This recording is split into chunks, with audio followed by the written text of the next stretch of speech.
अस्सलाम वालेकुम स्टूडेंट्स, कैसे हैं आप? उम्मीद है कि सब खैर खैरियत से होंगे।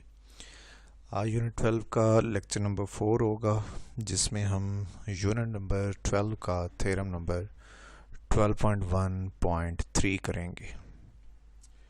12.1.3 थ्योरम जो है उसकी स्टेटमेंट है, the right bisectors of the sides of a triangle are concurrent.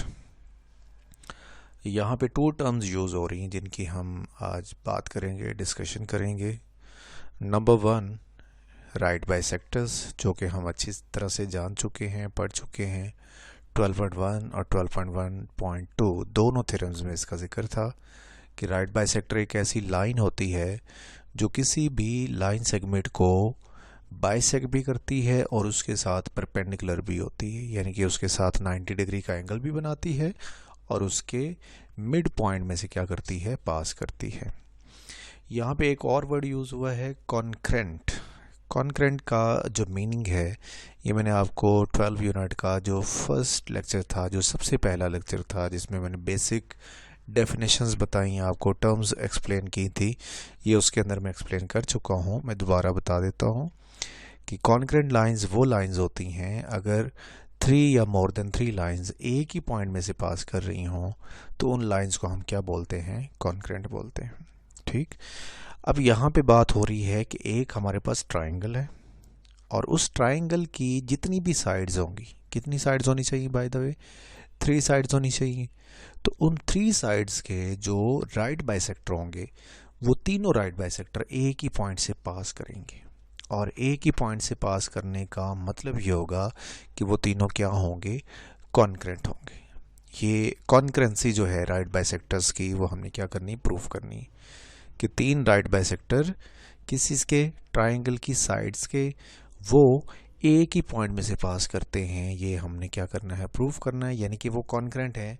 ये बात हम प्रूफ करना चाह रहे हैं। हमारे पास गिवन क्या है, एक ट्राइंगल है जिसका नाम है ABC, ये हमारे पास गिवन है और हम प्रूफ करना चाह रहे हैं the right bisectors of AB, BC and CA side are concurrent, यानी कि ये जो तीनों साइड्स होंगी ट्राइंगल की AB, BC एंड CA, उन तीनों के जो राइट बाइसेक्टर होंगे वो क्या होंगे, कॉन्करेंट, यानी कि वो तीनों एक ही पॉइंट से क्या करेंगे, पास करेंगे।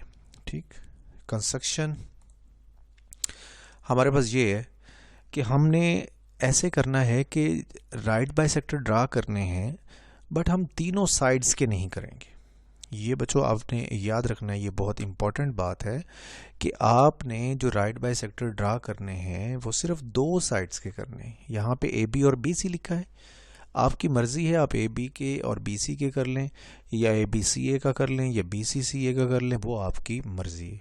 बट आपने तीनों साइड्स के बाइसेक्टर कंसीडर नहीं करने। उसकी क्या रीज़न है, क्योंकि हम ये प्रूव करना चाह रहे हैं कि right bisectors of 3 sides of a triangle are concurrent. अगर हम तीनों ड्रा करते हैं और तीनों को हम एक ही पॉइंट में से पास करवा देते हैं तो इसका मतलब है हमने उसे प्रूव नहीं किया, प्रूफ किए बगैर ही हमने उसको मान लिया कि वो तीनों राइट बाइसेक्टर एक ही पॉइंट से पास कर रहे हैं।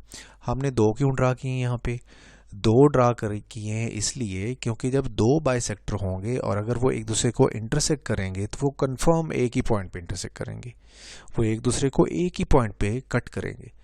बट अगर 3 लाइंस हों और 3 लाइंस जो होंगी वो कंफर्म नहीं होता, वो श्योर नहीं होता कि वो तीनों एक ही पॉइंट में से पास करेंगी। लेकिन 2 लाइंस जब एक दूसरे को कट करती हैं तो वो हमेशा एक ही पॉइंट से पास करती हैं, सेम पॉइंट से पास करती हैं। इसलिए हमने पहले 2 पॉइंट्स का जिक्र करना है, 2 राइट बाइसेक्टर्स का जिक्र करना है, तीनों का जिक्र नहीं करना। तो यहाँ पे कंस्ट्रक्शन में आपने ये क्लियरली लिखना है कि draw the right bisectors of AB and BC which meet each other, which intersect each other at point O, join O to A, B and C। ये देखिए डायग्राम बनाते हैं, फिर आपको ज़्यादा अच्छे से समझ लगेगी। ये हमारे पास एक ट्राइंगल है, ABC इसका नाम है, और इसके अंदर उसने क्या किया है कि ये है AB साइड, इसका राइट बाइसेक्टर ड्रा कर लिया। ये देखिए यहाँ से एक लाइन ड्रा की, ये जो डॉटेड लाइन जा रही है O से, ये जो लाइन जा रही है ये 90 डिग्री का AB के ऊपर एंगल बना रही है और उसके मिड पॉइंट से ही पास कर रही है। इसके साथ ये जो BC है इसका भी राइट बाइसेक्टर ये आ रहा है, ये राइट बाइसेक्टर और इधर से ये वाला राइट बाइसेक्टर, ये दोनों आपस में मिल गए थे कहाँ पे, O पॉइंट पे। कहाँ पे मिले? ओ पॉइंट में मिले। देखो दो लाइंस जब भी आपस में मीट करती हैं तो हमेशा एक ही पॉइंट पे मीट करती हैं। लेकिन देखिए ये दो साइड्स के बाइसेक्टर है। अगर मैं तीसरी साइड जो कि सी ए है, अगर उसका बाइसेक्टर यहाँ से लगाता भी हूँ तो शायद वो इस ओ पॉइंट में से पास ना करे। मे बी ऐसा हो सकता है कि वो ओ पॉइंट में से पास ना करे। तो हमने वही बात क्या करनी, प्रूफ करनी है कि जो तीसरी साइड है सी ए, उसका बाइसेक्टर भी ओ पॉइंट में से ही पास हो रहा है। ये हमने प्रूफ करके दिखाना है। अच्छा, जब हम दोनों साइड्स के ए बी और बी सी के बाइसेक्टर ड्रा कर लेंगे तो हमने जो पॉइंट जो इन बाइसेक्टर्स की इंटरसेक्शन की वजह से हमें मिला है, यानी कि ये वाला बाइसेक्टर और ये वाला बाइसेक्टर जहाँ पे मिल रहे हैं वो ओ पॉइंट है। ओ पॉइंट को आपने ज्वाइन करवा देना है बी के साथ, ए के साथ और सी के साथ। नेक्स्ट अब मेन पार्ट थ्योरम का प्रूफ, उसकी तरफ चलते हैं। इसके अंदर देखिए, सबसे पहले आप अगर बात करते हैं कि ओ से ए डिस्टेंस और ओ से बी डिस्टेंस ये इक्वल हैं। क्यों इक्वल है? क्योंकि हमने याद करिए कि ये अगर ऐसे देखा जाए, ये इतना हिस्सा तो ये हमारे 12.1 थ्योरम की डायग्राम बनती है। और ये राइट बाइसेक्टर है। राइट बाइसेक्टर के ऊपर हम कोई भी पॉइंट लेते हैं तो उसका दोनों तरफ से डिस्टेंस क्या होता है? सेम। तो ओ का ए से और ओ का बी से डिस्टेंस क्या होना चाहिए? सेम होना चाहिए। इसीलिए उसने लिख दिया है कि ओ ए डिस्टेंस कॉन्ग्रेंट है किसके? ओ बी के। इसको पॉइंट नंबर 1 का नाम दिया।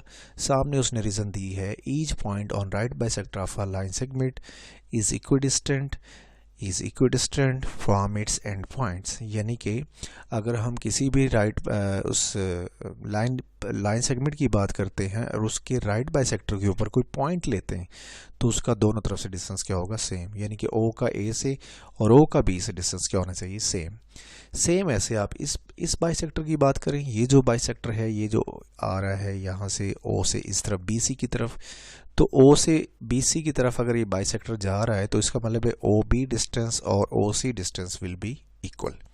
इसीलिए उसने लिख दिया O B congruent to O C. और इसकी रीज़न उसने वही लिखी है कि एज इन 1, यानी कि इसकी रीज़न भी वही है जो पॉइंट नंबर 1 में लिखी है हमने। अब देखिए यहाँ पे ओ ए इक्वल है ओ बी के, ओ बी इक्वल है ओ सी के। इन दोनों में एक चीज़ सेम है, कॉमन है, वो कौन सी है? ओ बी है। यानी कि ओ बी ओ ए के भी इक्वल है, ओ बी ओ सी के भी इक्वल है। तो इसका मतलब क्या हुआ कि ओ ए और ओ सी भी आपस में इक्वल होंगे। और अगर ओ ए और ओ सी इक्वल होते हैं, ओ से ए डिस्टेंस और ओ से सी डिस्टेंस अगर ये इक्वल होते हैं तो देन ये प्रूव हो जाता है कि हमारा जो ओ पॉइंट है वो सी ए के राइट बाइसेक्टर के ऊपर है। देखिए ना कि ओ का ए से और ओ का सी से डिस्टेंस सेम है। इसका मतलब है जो सी ए का बाइसेक्टर होगा ओ पॉइंट उसके ऊपर कहीं मौजूद है। इसलिए हम यहाँ पे क्या लिख देंगे कि point O is on the right bisector of C A. इस पॉइंट को हम पॉइंट नंबर 4 का नाम देंगे। ये आपका पॉइंट नंबर 3 था, ये पॉइंट नंबर 4 हो गया।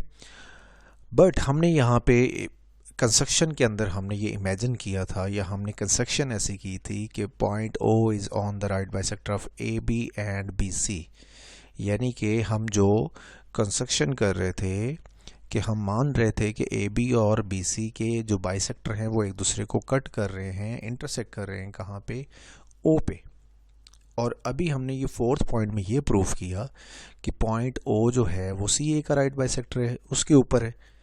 यानी कि सी ए का बाइसेक्टर ओ में से पास हो रहा है। इस 4th पॉइंट का मतलब ये बनता है। और 5th पॉइंट का मतलब ये बनता है कि ए बी और बी सी दोनों का जो बाइसेक्टर है वो भी ओ में से पास करता है।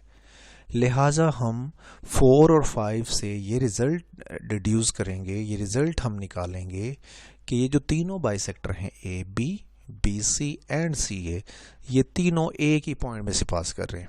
और वो पॉइंट कौन है? ओ है। और ओ पॉइंट में से तीनों का पास करना किस चीज़ को साबित करता है?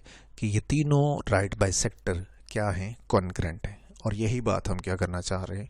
प्रूफ करना चाह रहे हैं। इसके साथ ही हमारा आज का लेक्चर ख़त्म होता है। कल हम इंशाल्लाह एक नए थ्योरम के साथ मिलेंगे। तो अपना ख्याल रखिएगा। तब तक के लिए अल्लाह हाफिज़।